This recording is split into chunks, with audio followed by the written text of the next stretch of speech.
ये पावन कथा महाशिवरात्रि की उस अद्भुत करुणा, अनुकंपा और भक्ति शक्ति को अत्यंत गहराई से प्रकट करती है, जहां देवाधिदेव महादेव ये सिद्ध करते हैं कि वे कर्मों से अधिक मनुष्य के भाव, पश्चाताप और अंतःकरण की शुद्धता को महत्व देते हैं, और ये भी कि अज्ञान में किया गया पुण्य कर्म अथवा अनजाने में उपजी भक्ति भी जीवन की दिशा बदलने की क्षमता रखती है। कथा का आरंभ इसी भावपूर्ण उद्घोष से होता है कि महाशिवरात्रि की व्रत कथा केवल विधिपूर्वक व्रत करने वालों के लिए ही नहीं, बल्कि श्रद्धा से सुनने, पढ़ने और हृदय में उतारने मात्र से भी श्री कृपा प्रदान करती है। इसी जिज्ञासा से प्रेरित होकर माता पार्वती भोलेनाथ से पूछती हैं कि ऐसा कौन सा सरल व्रत है जिससे साधारण मनुष्य भी आपकी अनुकंपा का अधिकारी बन सकता है। तब भगवान शिव अत्यंत करुण स्वर में महाशिवरात्रि व्रत की महिमा बताते हुए चित्रभानु नामक एक निर्धन शिकारी की कथा सुनाते हैं, जो अपने परिवार के भरण पोषण के लिए हिंसा का मार्ग अपनाने को विवश था और कर्ज के बोझ से दबा हुआ था।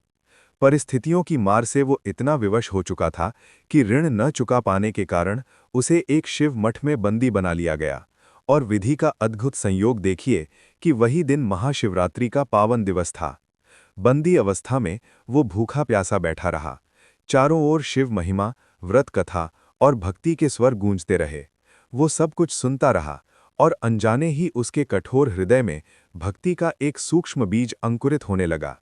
रिहा होने के बाद जब वो पुनः शिकार की तलाश में जंगल पहुंचा, तो रात्रि के अंधकार में एक जलाशय के समीप बेलपत्र के वृक्ष पर चढ़ गया।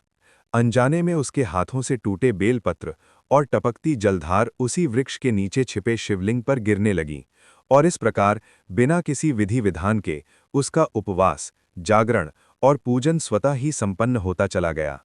रात्रि के पहले पहर गर्भवती हिरनी की करुण पुकार ने उसके भीतर छिपी मानवता को झकझोर दिया, और वर्षों से जमी हिंसा की परतों में पहली दरार पड़ी। उसका हृदय द्रवित हो उठा और उसने उसे जीवनदान दे दिया। दूसरे पहर एक और हिरनी ने प्रेम, विश्वास और सत्य के साथ उससे जीवन की भीख मांगी, तो उसकी आंखें भर आईं और उसने उसे भी मुक्त कर दिया। तीसरे पहर बच्चों वाली हिरनी की ममता, भय और मां होने की पीड़ा ने उसके अंतर्मन को पूरी तरह झकझोर दिया, और वो अपने ही अस्त्रों से लज्जित होकर उसे भी छोड़ देता है। हर पहर के साथ उसके भीतर की हिंसक वृत्ति क्षीण होती चली गई, और अनजाने में उसके हाथों से शिव पूजन निरंतर होता रहा। अंततः जब स्वयं हिरण उसके सामने आया और धर्म, सत्य, परिवार के प्रेम और वचन की मर्यादा की बात कही, तो शिकारी का हृदय पूर्णतः परिवर्तित हो गया।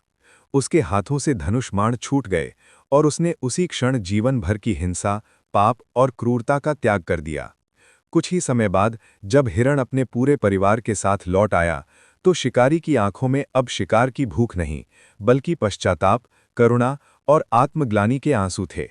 उसने सभी को मुक्त कर दिया, और उसी क्षण उसका जीवन अंधकार से प्रकाश, हिंसा से भक्ति और पाप से पुण्य की ओर परिवर्तित हो गया।